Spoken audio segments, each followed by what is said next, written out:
Assalamualaikum warahmatullahi wabarakatuh. Berjumpa lagi kita pada kali ini. Saya Siti Nur Syazwina Zahra, pengacara anda bagi BBC Channel Sekolah Kebahasaan Sri Budiman. Kali ini 26 Mei 2025 telah berlangsungnya program Meet and Greet sempena kembara sehat sejahtera happily bersama Didi and Friends Zon Pantai Timur ajaran KPM, KKM dan Wanakala Studio. Alhamdulillah, program ini berjalan dengan sangat meriah. Berbagai aktiviti diadakan dalam program ini seperti senam aerobik bersama pasukan kerja kasan Happily Kuala Terengganu.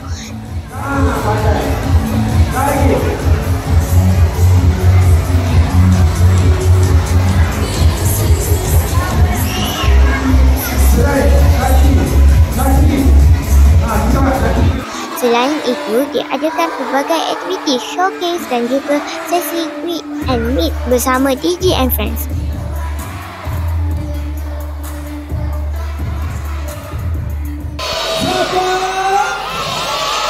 Semua dengan diri.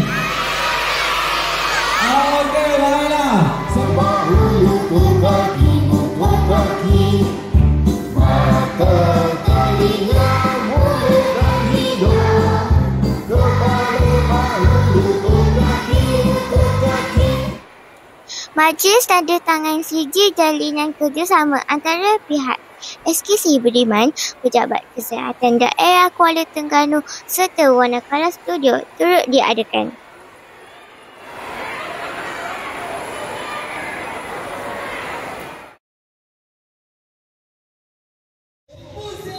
Mari sama-sama kita saksikan kemeriahan program yang telah mendapatkan sambutan luar biasa.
Sekian sahaja liputan pada kali ini.